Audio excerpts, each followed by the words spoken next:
그래서 천년왕국 32쪽을 먼저 하겠어요. 32쪽. 천년왕국. 자, 이제 7 대접 재앙으로서 어떻게 됐죠? 온 세계가 다 진멸되었어요. 그리고 하나님이 뭐 하시고 깨끗이 정리하시고 새하늘과 새 땅을 만드십니다. 그리고 새하늘과 새 땅에 거기에 살아갈 사람들이 있어야 되잖아요. 그들이 누군가 이런 걸 이제 따지는 거예요. 자, 그래서 이 천년왕국에 대해서는 여러 가지 학설이 있는데 그 학설을 잠깐 소개하면 우선 무천년설이 있습니다. 천년왕국은 없다.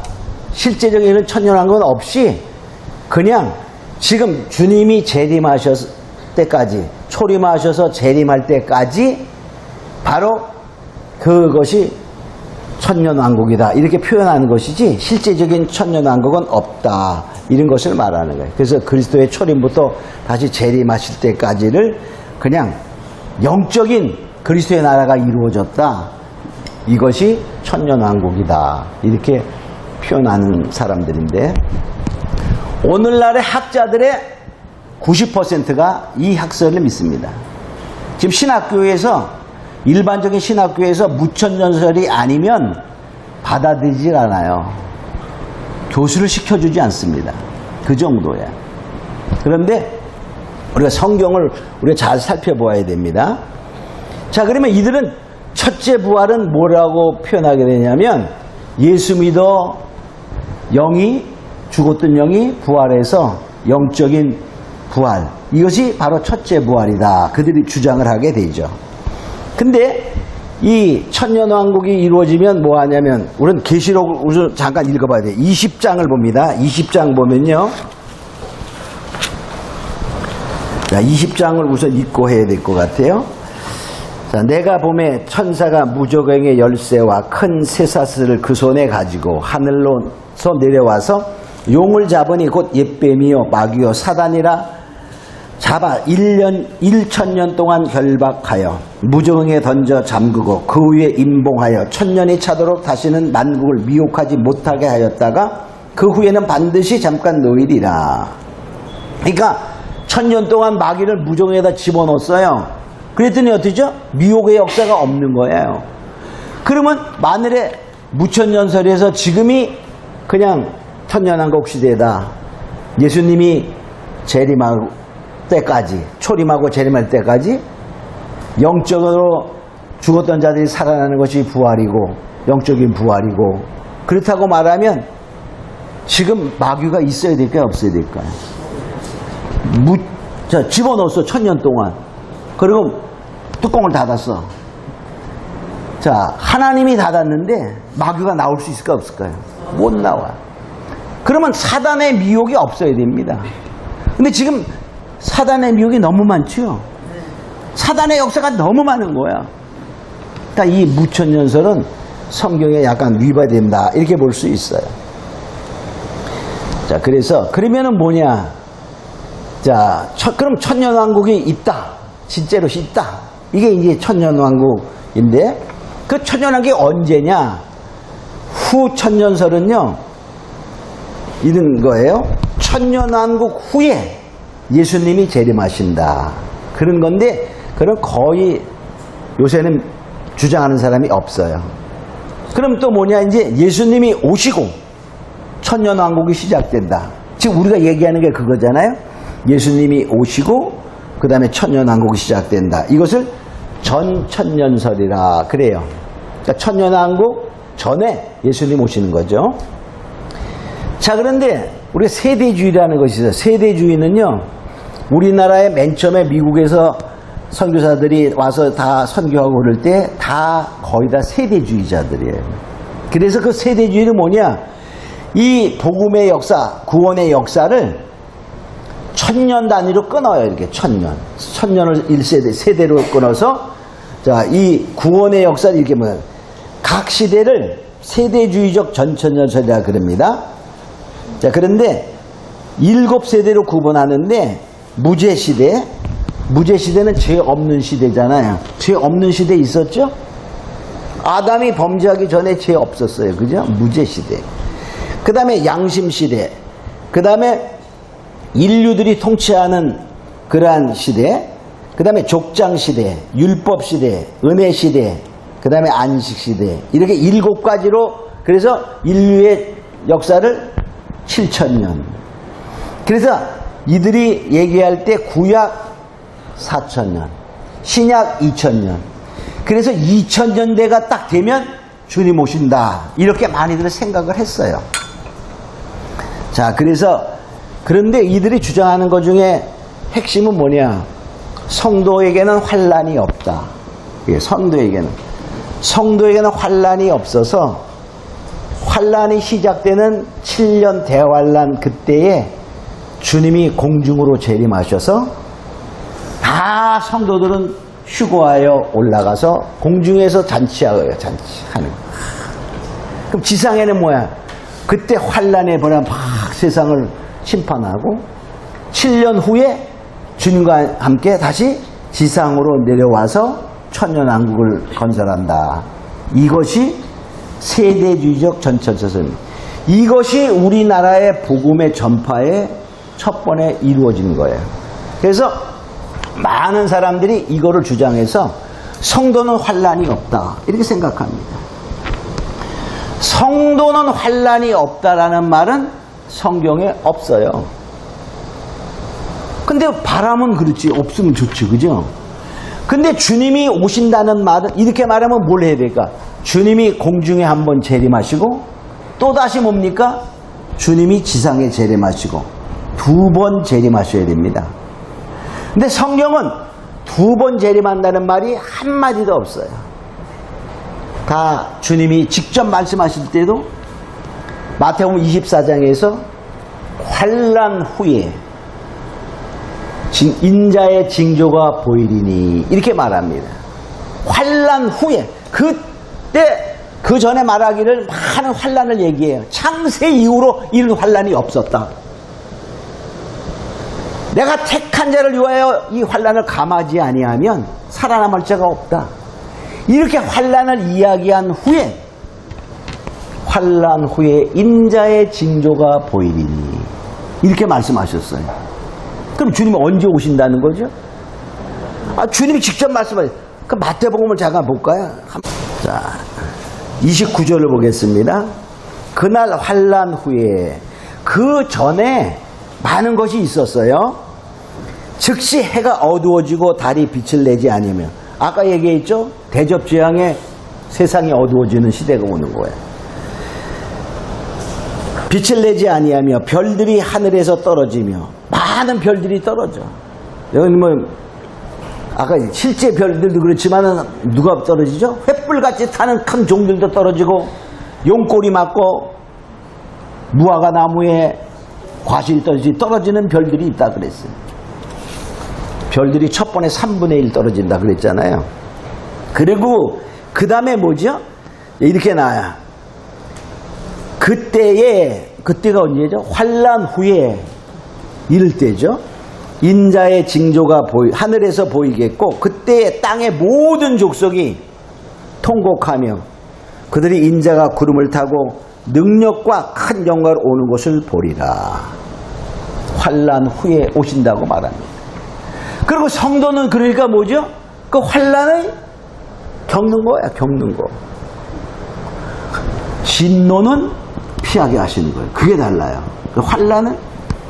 자, 그리고요, 마지막 때에 구원받는 사람들의 수가 많이 있는데, 그들이 어디에서 나오냐 보면 계시록 7장을 봅니다. 계시록 7장 9절입니다. 9절은 이일 후에 내가 보니 각 나라와 족속과 백성과 방언에서 아무라도 능히 셀 수 없는 큰 무리가 흰 옷을 입고 손에 동료가지를 들고 보좌 앞과 어린 양 앞에 서서 하나님을 찬양합니다. 근데 그 많은 흰 옷 입은 무리들이 하나님을 찬양하는데 어디서 왔냐? 그들이 어디서 왔냐? 이렇게 물어봅니다. 자, 그럴 때 이렇게, 자, 13절에 오면 장로 중 하나가 응답하되 내게 이르되 이 흰 옷 입은 자들이 누구며 또 어디서 왔냐? 이렇게 물어봅니다. 자, 그럴 때 이렇게 말합니다. 자, 14절, 내가 가로되 내 주여 당신이 알리이다. 그가 나더러 이르되 이는 큰 환난 큰 환란에서 나오는 자들인데 어린 양의 피에 그옷을 씻어 시게 하였느니라. 큰 환란을 통과하면서 어린 양의 피, 예수님의 피죠. 예수님의 생명의 피, 마지막에 생명의 피는 생명이야. 생명은 말씀입니다. 그 말씀을 가지고 이기고 환란을 경험하고 나오는 자들이다, 이렇게 말합니다. 성도들에게는 환란은 있으나 진노는 하나님이 면하게 하신다, 그렇게 말하고 있어요. 그래서 우리가 성도는 환란이 없다, 그렇다면 주님이 이렇게 강조 안 합니다. 그래서 주님이 바보시나요? 계시록의 말씀을 누구에게 주었죠? 성도에게 주는 거예요. 7 교회에게 주시는 말씀이거든요. 그거는 바로 뭐냐면 성도여 알아라, 환란 가운데 너희들이 나의 보호를 받고 나오는 거예요. 그들이 예비처에 갔다가 하나님의 그 환란은 경험하되 진로에서 보호받고 나오는 자들입니다. 그게 참 많은 사람이. 그러니까 마지막 때에 우리가 많이 믿음에서 떨어진 자도 있지만은 하나님이 일일이 한 알갱이도 떨어뜨리지 아니하고 하나님이 부르신다 그랬어요. 그 한 알갱이도 떨어지지 않다가 했었죠? 아모스 9장 9절에 보면 하나님이 한 알갱이도 떨어뜨리지 아니하고 하나님이 다 알곡을 모으시는 거예요. 그러니까 우리가 힘쓰고 애쓰는 알곡이 되고자 하는 사모하는 마음이 갖고 있으면 하나님이 그때 우리를 다 불러 모으시는 거예요. 할렐루야. 다 그렇게 되기를 원합니다. 자, 그래서 환란 후에 오시는데 환란 없다 이렇게 말하면 문제가 있죠. 그리고 또 뭡니까? 주님은 환란 후에 한 번 오시는 거예요. 한 번 재림하시는데 공중에 오고 또 오고 이게. 자, 그래서 우리가 또 영접을, 그러면 7년이라는 세월이 흘러가야 됩니다. 근데 영접이라는 걸 봐요. 여러분들이 손님 맞으러 공항에 나갔어. 공항에 나가서 손님 영접하고 일주일 동안 살다가 거기 살다가 오십니까? 바로 오는 거야. 바로 주님이 재림하실 때 바로 영접하는 겁니다. 자, 그래서 세대주의 전천절설은 중에 바로 이 말은 성도에게는 환란이 없다, 그런 말은 성경과 약간 거리가 있다. 그러면 누구 말이 맞을까를 생각해 보면, 자, 예수님의 말씀이 첫째 제일 잘 맞죠, 그죠? 마태복음 24장이요. 그 다음에 자, 예수님의 누구 또 직접 제자들, 사도 요한은 예수님의 직접 제자입니다. 12 제자 중에 하나잖아요. 사랑받는 제자 요한이었잖아요. 그가 기록했어요. 근데 그의 제자는요, 뭐라고 말했냐면요, 그의 제자 폴리갑은 어떤 사람이었을까? 그러면 사도 요한의 그 사상을 제대로 받은 사람이라고 볼 수 있겠죠? 자, 그가 이렇게 말했어요. 자, 봅니다. 거기 쓰여 있어요. 적 그리스도가 이 세상의 모든 것을 황폐하게 만들 때 3년 6개월을 이 땅에서 다스리게 되며, 그러니까 42달 동안 적 그리스도 짐승의 통치 기간이 있다, 그런 말이죠. 예루살렘 성전에 앉을 것이다. 그리고 나서 주님이 구름을 타고 아버지의 영광으로 이래 하늘에서 내려오사 그분을 배척한 자들을 불못에 던지시게 됩니다. 그러니까 멸망에 가증한 것이 거룩한 곳에 선 것을 볼 때 적그리스도가 후 3년 반에 완전히 자기를 가리켜 하나님처럼 노릇하잖아요. 그때 바로 그것이 끝날 때 그 말이죠. 구름을 타고 영광 중에 오시는 그 주님이 있다, 그 말이죠.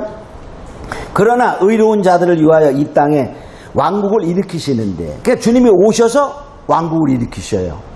그게 바로 천년. 이것을 자 바꾸어 말하면 안식의 날, 거룩한 7째 날인 것입니다. 그리고 아브라함에게 약속하신 유업을 회복시키시며 그 속에 주님의 왕국이 선포된다.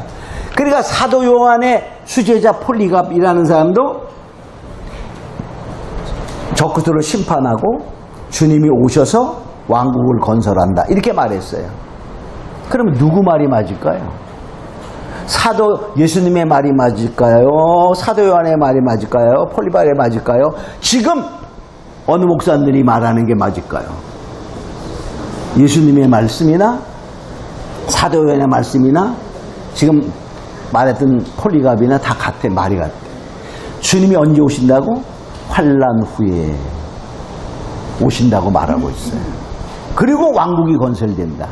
이게 바로 우리가 얘기하는 지금 우리가 공부하고 있는 역사기적 전천절설이다. 이렇게 말하고 있습니다. 자, 그래서 우리는 이러한 걸 보면서 지금 제가 같이 공부하는 것은 예수님이 언제 오신다. 환난, 예수님 오시고 천년왕국이 이루어지는데, 그러니까 천년왕국 전에 예수님 오신다. 그래서 전천년설이에요. 근데 예수님 언제 오신다? 환난 후에 오신다. 그런 뜻입니다. 자, 그러면 자, 이제 천년왕국은 어떻게 되냐? 사단이 결박당한다 그랬어요. 자, 사단이 결박하죠. 여기 2절 아까 3절인 것처럼 자, 무정에다가 뭐 한다고요? 잠궈서 1000년 동안 결박하여 둔다. 이렇게 말하고 있죠. 자, 아까도 말했죠. 무적행은 끝없는 구렁텅이. 바로 쉽게 말하면 음부요 지옥이다. 이렇게 볼 수 있어요. 그러니까 그동안에는 사단이 활동을 못합니다. 사단이 활동을 못하니까 뭐죠? 미혹이 없어요. 미혹이 없어. 자, 그 다음에 이제 4절을 보면 4절을 잘 보고 해야 돼요. 4절. 또 내가 보좌를 보니 거기 앉은 자들이 있어 심판하는 권세를 받았더라. 또 내가 보니 예수의 증거와 하나님의 말씀에 인하여 목빔을 받은 자의 영혼들과, 그러니까 예수의 증거와 하나님의 말씀 때문에 목빔을 받았다. 그 말은 순교한 자들을 말하는 겁니다. 그러니까 태초부터 순교한 자야. 첫 번째 순교자가 누구죠? 가인과 아벨에서 아벨이야. 아벨. 그때부터 순교한 자. 아벨이 왜 죽었죠? 예배 때문에 죽은 거야. 예배 때문에. 그 모든 영혼들을 말합니다. 또 마지막 때에는 뭐죠? 아까 얘기한 것처럼 666표를 받지 않아 죽는 사람들이 있어요. 그러니까 두 주인들 왜 죽었죠? 그거 증거하다 죽는 거예요.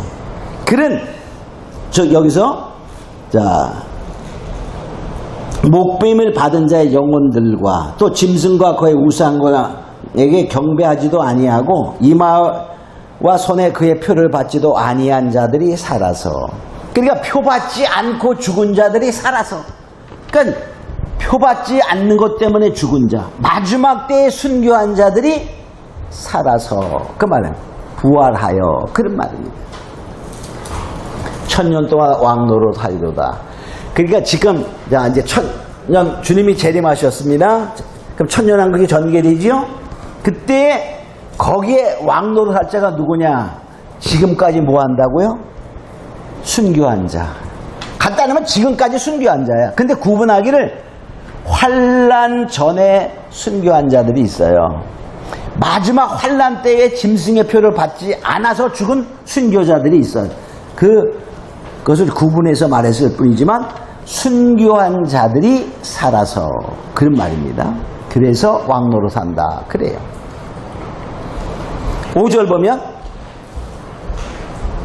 그 나머지 죽은 자들은, 자, 그 나머지 죽은 자들은 1000년이 차이까지 살지 못하더라. 이는 첫째 부활이. 근데 그 괄호를 빼면 죽은 자들이 살아서 왕노릇 하리로다. 이는 첫째 부활이라. 이 말이에요. 그러니까 첫째 부활은 다른 말로 말하면 무슨 말이죠? 순교자의 부활입니다. 순교자의 부활. 근데 우리는 이제 그래서 여기서 이제 이걸 잘 공부해야 되는데, 자, 많은 사람들이 그래요. 주님이 재림하실 때 나팔 소리가 나는, 마지막 나팔에 큰 나팔 소리에 죽은 자들이 살아나고 휴고하고 막 그래. 그 죽은 자들이 다 사는 줄 알아. 그 잘 알아야 됩니다. 자, 여기에 첫째 부활이라 이렇게 말했으니까 첫째가 있다면 그 다음 뭐도 있어요? 둘째도 있는 거야. 아니 하나밖에 없는데 첫째라고 말해. 안 해요. 그죠? 아들 하나만 있어. 첫째 아들이야. 이렇게 말 안 합니다. 그냥 외아들이야. 이렇게 말하죠. 부활도 마찬가지예요. 그래서 여기에서 뭐냐? 이 부활에 대해서 잘 알아야 되는데, 일반적으로 생각하는 사람들은 빠바방 나팔 소리가 나면 죽은 자들이 살아나고, 성경을 쓱 읽으면 그렇게 들립니다. 100% 그렇게 들려. 그러면서 성경을 들이댑니다. 어떻게 들이대냐? 자, 고린도서 15장을 봅니다. 여기를 보겠어요. 그냥 성경 찾으면 시간 걸리니까 여기 써 있어요. 자, 고린도서 15장 51절로 52절에 보면, 보라 너희가 에게 비밀을 말하노니, 이건 부활은 비밀입니다. 우리가 다 잠잘 것이 아니요 마지막 나팔에, 마지막 나팔은 무슨 나팔이죠? 나팔이 몇 개 있죠? 7개 있으니까 7째 나팔이야. 그러니까 7째 천사가 나팔 불 때 하나님의 비밀이 그 종 선들에게 전한 것이 이루리라. 그런 말은 전하고 하나님이 역사하시는 거예요. 그러니까 지금 우리가 전하고 있는 거예요. 여러분들 전해야 되죠. 자, 그럴 때 뭐냐? 호련이, 자, 나팔 소리에 순식간에 호련이 다 변화하리니 나팔 소리가 나매 죽은 자들이 썩지 않을 것을 다시 살고 우리도 변화하리라. 여기만 보면 뭐죠? 죽은 자들이 다 살아나야, 다 살아나. 여기만 보면 그래. 그러니까 죽은 자들이 다 살아나고 살아있는 자는 변화한다, 휴거한다, 이렇게 생각하게 됩니다. 근데요, 더 자세히 봐야 돼. 더 자세히. 자, 고린도서 15장 23절로 24절에 보면 이렇게 말해요. 자, 죽은 자들이 살아나는 게 부활이죠. 근데 부활에 순서가 있다라고 말해요. 자, 그러나 각각 자기 차례대로 되리니, 차례가 있다는 거야. 죽은 자들이 살아서 한테 그 살아나는데 차례가 있어요. 차례가 있는데 무슨 차례냐? 먼저는 첫 열매인 그리스도요. 자, 예수님은 부활하셨죠?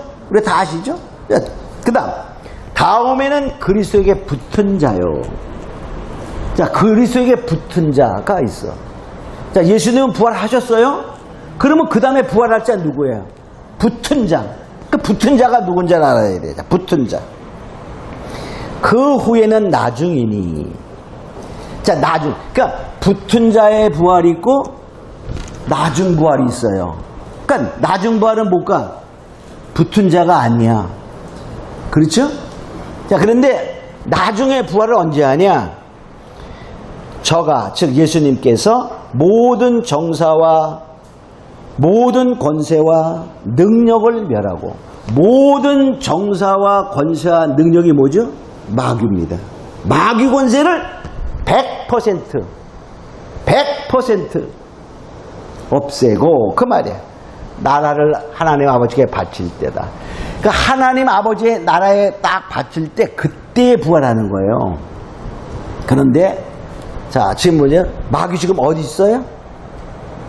마귀 멸했나요? 안 멸했나요? 안 멸했어. 어디 있어? 무정에 가둬뒀어요. 아직 멸하지 않았어. 가둬뒀어. 그러니까는 붙지 않은 자는 지금 가둬뒀어. 가둬둔 상태에서 부활하는 게 아니에요. 그러니까 붙은 자가 누구냐? 아까 보니까는 순교자의 부활이다 그랬어요. 순교자가 바로 붙은 자입니다. 순교자가 부활하고 그들이 천년에서 왕노릇하고, 그 다음에 천년이 차면, 천년이 찬 다음에 뭐죠? 하나님이 예수님 마귀를 잠깐 풀어놓아. 그리고 그 천년왕국에서 생육하고 번성한 자들을 잠깐 동안 미혹하게 합니다. 미혹하게 하고 곡과 마곡에 쓸어모아 죽이는 거야. 심판은.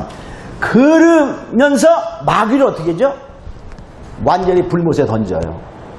천년왕국 후에 잠깐 놓았다가 미혹하게 하고, 그리고 불못에 던져요. 그러니까 그때 뭐죠? 완전히 정사와 권세와 모든 능력이 멸해지는 거야. 그러니까 여기 그 후에 천년이 자기까지 살지 못하더라. 그런 말은 순교자 외에 그냥 예수 믿고 죽은 자들은 그런 말입니다. 천년 왕국 후에 부활한다. 그런 말이에요. 그 첫째 부활은 뭐죠? 순교자의 부활이에요. 순교자의 부활. 야, 아니 그래도 그냥 묘수 안 되라고 계속 그냥 우리 주님 빠바바바 하면 다 살아난다고 이렇게 계속 또 생각하는 사람이 있어. 그럼 성경이 또 말해요. 바울이 어떤 사람이죠?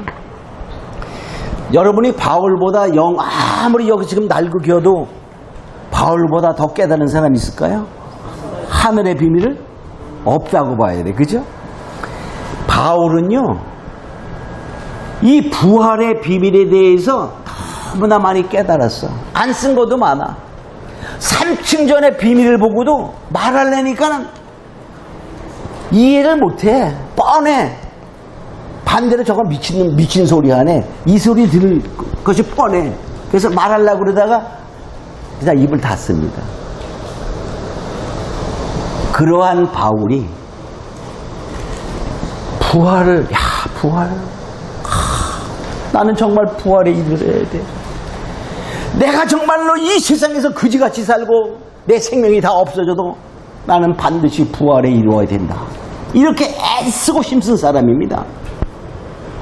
아니, 그냥 누구나 다 그냥 죽으면 부활하는데 뭐 애쓰고 힘쓸까? 어디에 힘썼을까요?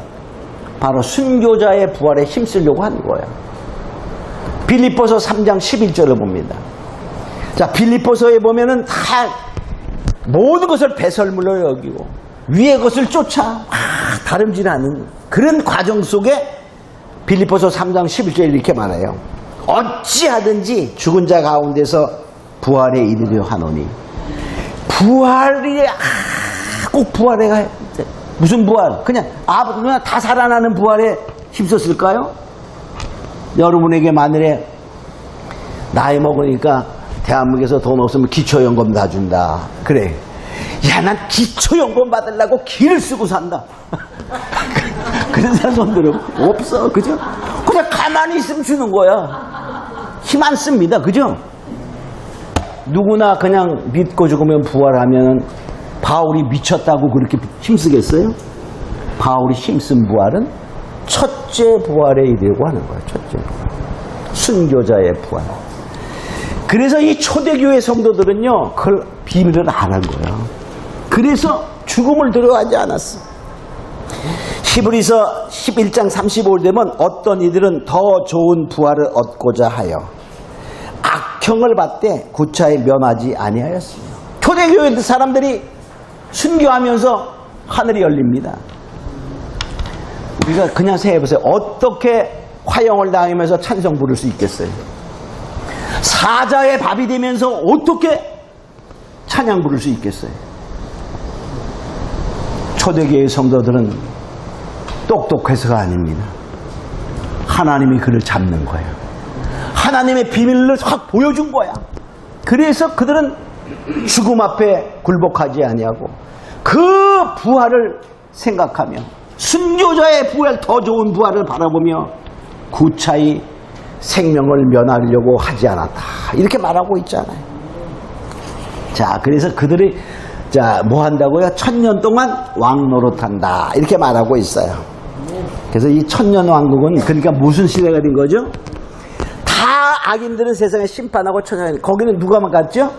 순교자들이 우선 갔어요. 그럼 다 왕만 있냐? 이렇게 되잖아요. 그죠? 왕만. 자, 그러면 그 다음에 그러니까 거기 가서 또 천년왕국도 생육하고 번성한다 그랬어요. 그럼 생육하고 번성할 자는 누구냐? 부활체는 순교한 사람은 부활했죠. 예수님이 그랬어요. 자, 사두개인들에서 묻는 게 있잖아요. 형제들이 있었는데 큰형이 아내를 얻었는데 자식 못하고 죽었어요. 둘째가 계대법에 의해서 아들 낳아주려고 그러다가 또 못 낳고 죽었어. 7 형제가 다 그랬는데 나중에 부활 때 누구 아내입니까? 이렇게 물어봐요. 그죠? 누가 신랑 해야 되죠?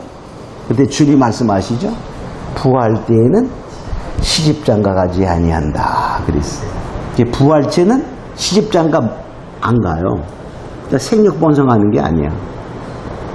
그러면 누가 그때 이제 순교한 자들은 살아나고 자리마실 때 예비처에 보호된 자들이 나머지는 다 심판받아 죽었어. 예비처에 보호받은 자들이 살아있는 우리도 그 말이야. 호련히 변화하여 공중에서 주를 영접하. 그런데 부활체와 살아서 움직인 변화체하고 다르죠.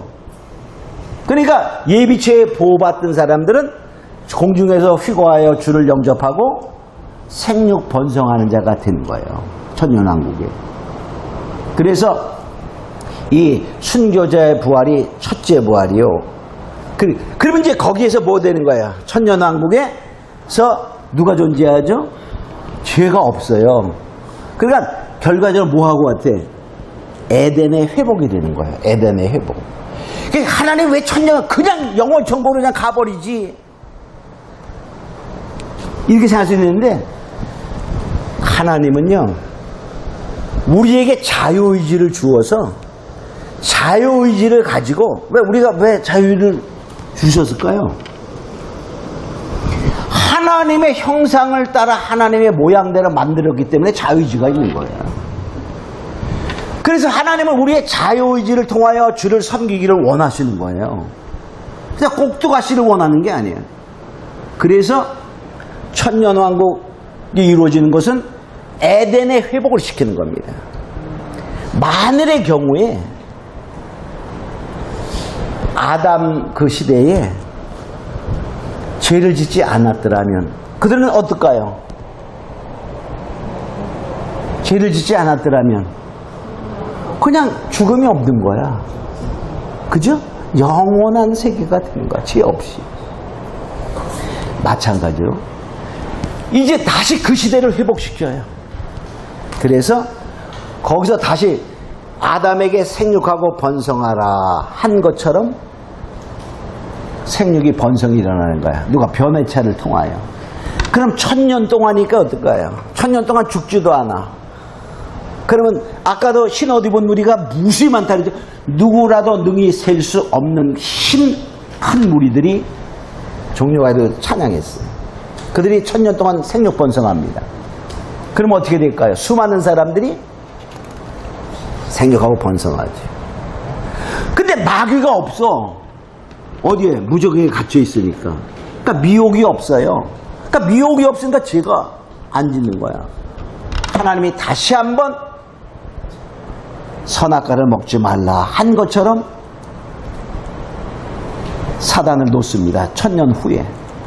놓고 미혹을 허락하는 거야. 왜 허락할까요? 똑같이 자유의지로 내 말을 믿나 안 믿나 를 보는 거야. 그러면 천년왕국 후에 미혹될 자가 많이 있을 수 있어요. 있다고 말하고 있어요. 네. 선악과를 먹듯이. 그러면 그때는 여기는 선악과를 먹었을 때는 하나님이 뭐 했어요? 하나님의 그 큰 계획에 의해서 구원의 역사를 이루었지만 이제는 용서가 없는 거야. 그래서 천년왕국 후에 미혹되는 자들은 곡과 마곡으로 모이게 만들어요. 그래서 그냥 쓸어버린 겁니다. 자, 그래서 결과적으로 보면 1000년 동안 미혹이 없다가 1000년 후에 미혹의 역사가 있게 되는 거죠. 이제 아시게 되죠?